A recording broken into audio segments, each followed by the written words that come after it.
আবারও ডক্টর মোহাম্মদ ইউনূসের ভেলকি। সো হ্যালো এভরিওয়ান, আসসালামু আলাইকুম। আশা করি সকলে ভালো আছেন। প্রতিদিনের ন্যায় আবারও চলে আসলাম আপনাদের মাঝে মালয়েশিয়া কলিং ভিসা সংক্রান্ত আরও একটি গুরুত্বপূর্ণ আপডেট ভিডিও নিয়ে।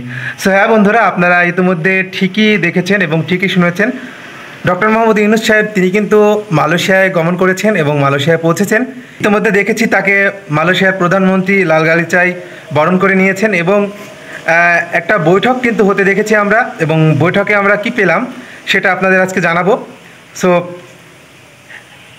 বর্তমানে যে আপডেটটা, মালয়েশিয়া কলিং ভিসার যে আপডেটটা, এই আপডেটটা বর্তমানে আপনাদের দিয়েই শুরু করব আজকে।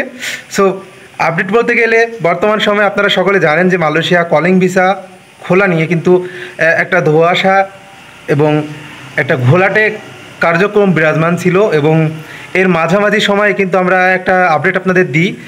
এবং বর্তমানে যে আপডেটটা বেশ কিছুদিন আগে যে আপডেটটা দিয়েছিলাম, সেম টু সেম এখনও পর্যন্ত কোনো প্রকার আমরা আসলে ভিসা খোলার ওই আপডেটটা পাইনি।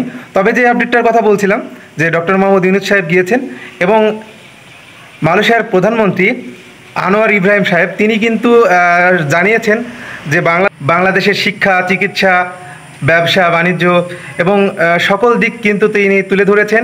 এবং বিশেষ করে যারা প্রবাসী বাংলাদেশিরা রয়েছে তাদের জন্য কিন্তু একটা গুড নিউজ কিন্তু তিনি দিয়েছেন, যে মাল্টিপল এন্ট্রি যে ভিসার কার্যক্রম সেটা কিন্তু সম্পূর্ণরূপে যে চালু হওয়ার যে একটা কথা ছিল, এবং চালু হয়েছিল এমনই নিউজ আমরা পেয়েছিলাম। তবে টোটালি তার মুখে থেকে শুনে বিষয়টা অনেক ভালো লাগলো।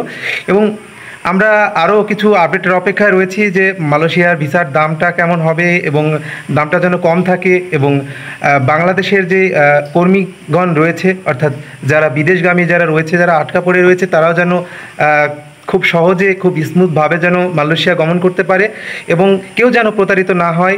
এবং মূল যে বক্তব্য আমাদের সেটা হচ্ছে, সঠিক কোম্পানির মাধ্যমে যেন কর্মীগুলো যায়, এবং কোনো কোম্পানি যেন ভুয়া কোনো কোম্পানির মাধ্যমে যেন কর্মী যেন না যায়, এবং সাব এজেন্সিগুলোকে টোটালি রূপে বাদ দেওয়ার জন্য আমরা একটা আবেদন করছি। সো দেখা যাক সিন্ডিকেটটা কমে কিনা। ডক্টর মোহাম্মদ ইউনূসের আরও বেশ কিছু যে বৈঠকটা, ডক্টর মোহাম্মদ ইউনূস সাহেব কী নিয়ে আসে মালয়েশিয়া থেকে এটা আমরা দেখব।